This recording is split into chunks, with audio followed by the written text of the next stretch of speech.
Mirëmbrëma Anjola, pas kritikave brenda grupit parlamentar, por edhe pas ftesës së presidentit Bujar Nishani për të ulur në tryezë dhe dakordësisë dhënë edhe nga kryeministri Edi Rama, por edhe nga kryetari i Partisë Demokratike zoti Lulzim Basha, Partia Demokratike ka mbledhur më urgjencë grupin parlamentar. Duhet theksuar se është një mbledhje grupi jo normale për faktin se prej më shumë se një orë, prej orës 19 dhe deri në këto momente, pjesë e grupit parlamentar nëpërmjet një video projektori, nëpërmjet një video konference janë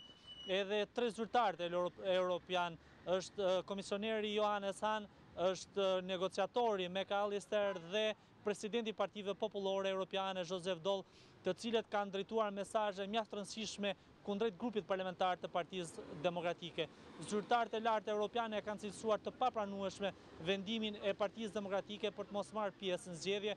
duke theksuar që ky vendim nuk e ndihmon demokracinë në vend dhe nuk e zgjidh problematikën për të cilën Partia Demokratike proteston, ndaj kanë kërkuar që të bëhet pjesë e institucioneve, të bëhet pjesë e zgjedhjeve, duke i theksuar se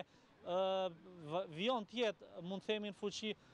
propozimi i tyre i fiks një javë më parë, kujtojmë i 25 prillit, kur dy negociatorët e Bashkimit e Parlamentit Evropian ishin në Tiranë. Pra, drejtuesit e lartë europian ndërkombëtarët i kanë bërë thirrje grupit parlamentar që të ulet, të rikthehet negociatave dhe të diskutojnë mbi ofertën e tyre të dhënë një javë më parë. Kujtojmë që oferta e europianëve një javë më parë kishte të bënte me tërheqjen e 4 ministrave dhe zëvendësimin e tyre në mënyrë konsensuale me ministra teknik, kishte të bënte me dhënien e drejtimit Komisionit Qendror Zgjedhjeve Partisë Demokratike, po ashtu edhe avokati i popullit i cili do zgjidhet i ri të jetë një person, një individ i propozuar nga Partia Demokratike, gjithashtu edhe drejtuesi i përgjithshëm i Policisë së Shtetit dhe nëndrejtori i përgjithshëm i Policisë së Shtetit të jenë dy emra konsensual. Pra është e njëjta ofertë e cila i është dhënë një javë më parë Partisë Demokratike, të cilën ndërkombëtarët, pra treshja ndërkombëtarëve të cilët po komunikojnë edhe në këto momente me grupin parlamentar të Partisë Demokratike nëpërmjet videokonferencës, ja ofrojnë sërish Partisë Demokratike. Duhet theksuar se komisioneri Johannes Hahn ka qenë mjaft, duhet thënë, me deklarata të drejtë për drejta, por edhe të ashpra ndaj grupit parlamentar të Partisë Demokratike, kur ka theksuar se zgjedhjet edhe pa opozitën do të njihen nga Parlamenti Evropian dhe sipas tij OSBE dhe ODIHR do të jenë në vendin tonë dhe do të monitorojnë të gjithë procesin për të mos lejuar manipulimin apo për të garantuar rregullsinë e zgjedhjeve. Duhet theksuar që në këto momente vijon sërish grupi parlamentar,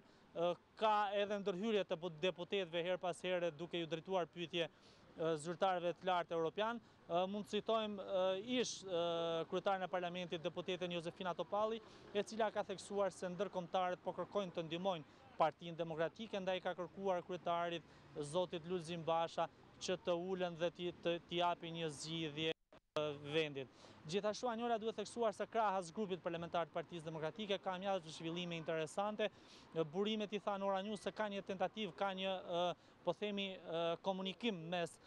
përfaqësuesve të mazhorancës dhe opozitës në tentativë për të rakorduar një orar për sa i përket thirrjes së presidentit, pra për të ulur në tryezë me ndërmjetësimin e presidentit në mënyrë që të gjendet zgjidhje politike. Nuk ka një orar zyrtar, por burimet edhe nga presidenca i thanë Ora News se ndoshta presidenti zoti Bujar Nishani mund të thrasë nesër paraditën e ditës së nesërme kryetarin e Partisë Demokratike zoti Lulzim Basha dhe kryeministrin Edi Rama për gjetur një zgjidhje. Gjithsesi duhet theksuar se burime pranë mazhorancës bëjnë me dije dhe i thanë Ora News se kryeministri Edi Rama po këmbgul që tryeza të jetë sonte, duke theksuar se Partia Demokratike po kërkon që të gënjejë me negociatat dhe të fitoj kohë e cila sipas tij do të dëmtojë edhe procesin. Pra, kryeministri Edi Rama këmbgul që tryeza e presidentit të jetë sonte për të dalë me një zgjidhje, ndryshe ai ka theksuar se nga dita e nesërme do të vijojë zyrtarisht fushatën për zgjedhjet parlamentare.